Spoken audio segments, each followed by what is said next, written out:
The untold story of young Michael Jackson before he became king of pop.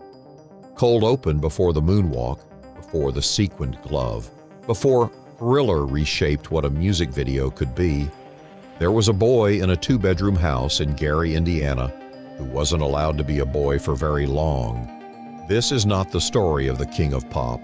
This is the story of the child who became him and what it cost to get there.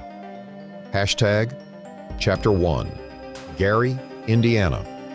Gary, Indiana in the late 1950s was a steel town, literally. U.S. Steel's mills dominated the skyline, the air, and the economy. It was a place people came to work, not to dream. But inside a cramped house on Jackson Street, dreams were the only currency the family had. Joseph and Catherine Jackson raised 9 children in that house. Joseph worked as a crane operator at the steel mill by day. At night, he played guitar in a local R&B band called the Falcons, a band that never made it big, but that never stopped haunting him. Michael Joseph Jackson was born on August 29, 1958, the 8th of those 9 children.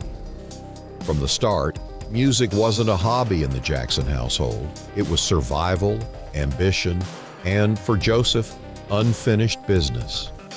Catherine Jackson was a devout Jehovah's Witness, and her faith shaped the household's discipline and its values: modesty, work ethic, and a wariness of the outside world.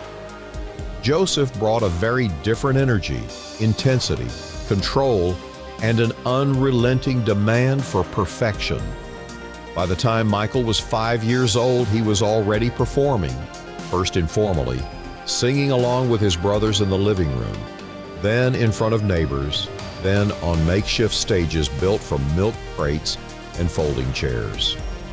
Chapter 2, The Making of a Band. It started with Tito. Joseph discovered that his son Tito had been secretly playing his guitar, and instead of anger, something shifted. Joseph heard talent, he heard opportunity, and so he began assembling his sons into a group. First, it was the older boys, Jackie, Tito, and Jermaine. Then, almost as an afterthought, the youngest ones were folded in: Marlon, and finally Michael, barely 5 years old, who could not only keep up, he could lead. Michael's early solo turns on songs like My Girl, where his high, clear voice cut through the arrangement, made it obvious to everyone in the room, and eventually to audiences far beyond Gary, that this small child possessed something rare. Not just a good voice for his age, but genuine musical instinct, timing, phrasing, a sense of performance that couldn't be taught. The group became known as the Jackson 5, and Joseph, ever the strategist, pushed them relentlessly. Rehearsals stretched for hours after school. Mistakes were met with real consequences. Consequences several of the brothers would later describe as adults in far darker terms than strict. Michael himself would later describe his father's approach as instilling fear as much as discipline, a formative tension between the drive that built his talent and the childhood it quietly consumed. Hashtag Chapter 3, The Chitlin Circuit. Long before Motown, there was the Chitlin Circuit, a network of nightclubs, theaters, and venues across the segregated United States where black performers could work, hone their craft, and build an audience. For the Jackson 5, this meant late nights in front of adult audiences in adult venues. Michael, still a child, was performing in nightclubs meant for grown men and women, places with liquor, with grit, with an audience that had zero patience for amateur hour. It was trial by fire, and the young Jackson 5 didn't just survive it, they became formidable. They opened for established R&B acts. They sharpened their choreography. They learned to read a room the way seasoned professionals do. This is one of the most overlooked parts of Michael Jackson's origin story. By the time most children are learning to read fluently, Michael Jackson was already a road-tested performer, absorbing the mannerisms of James Brown, Jackie Wilson, and other legends he watched from the wings, memorizing their footwork, their showmanship, their command of a stage. He wasn't just singing, he was studying. Chapter 4, the Motown auditions in 1968, the Jackson 5 had built a local reputation strong enough to catch bigger attention. They'd already recorded some early singles for a small label, Steeltown Records, but Joseph had his sights set higher. Motown. Motown, led by Berry Gordy, was the most powerful black-owned record label in America, the machine behind the Supremes, the Temptations, Stevie Wonder. Landing there wasn't just a break, it was the break. The group auditioned, and the story, retold and embellished over decades, became part of Jackson family legend.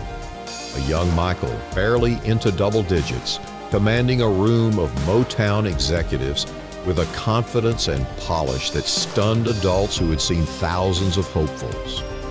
Motown signed the Jackson 5 in 1969. Gordy relocated the family, restructured their sound, and began crafting an origin myth of his own, including the famous, though embellished claim that Diana Ross had discovered the group. In reality, the group's path to Motown was longer and more homegrown than the label's publicity suggested.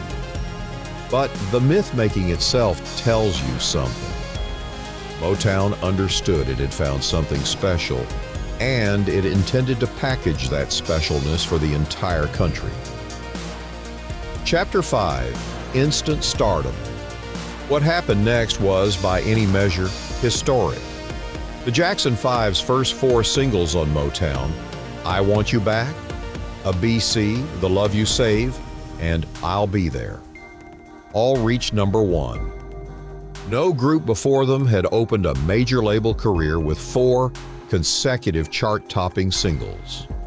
Michael, still only 11 years old, was the group's focal point, the impossibly assured voice out front, singing about heartbreak and desire with an emotional fluency that seemed to defy his age.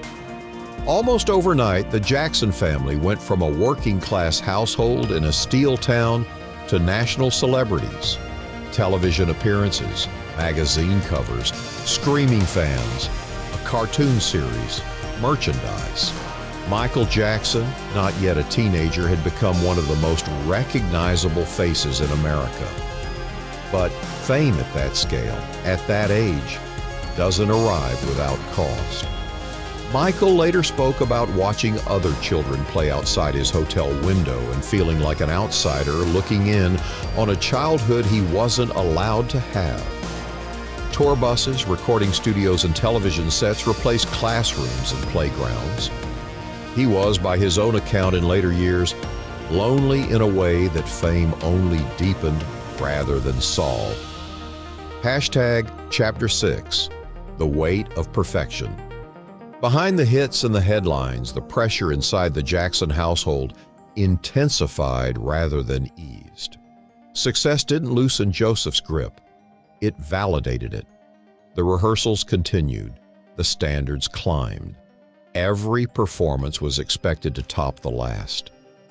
Michael would later say that he struggled with self-image throughout his adolescence, issues that stemmed, at least in part, from comments about his appearance made during these formative years, comments he carried with him long after the Jackson 5's peak had passed.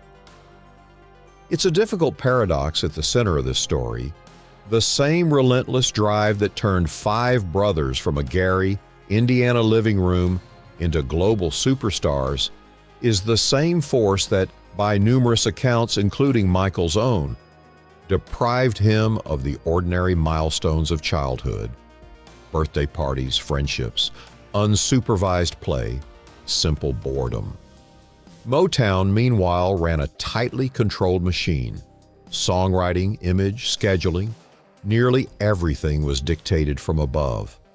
The Jackson 5 had extraordinary talent but limited creative control, a tension that would eventually push the group to leave the label entirely in the mid-1970s in search of greater autonomy. Hashtag Chapter 7, The Seeds of Solo Stardom. Even while performing as part of a group, Michael's individual talent was impossible to contain. Motown began releasing solo material under his name as early as 1971, including hits like Got to Be There and Ben. The latter, unusually, a tender ballad written from the perspective of a boy's friendship with a rat, made famous through the film of the same name.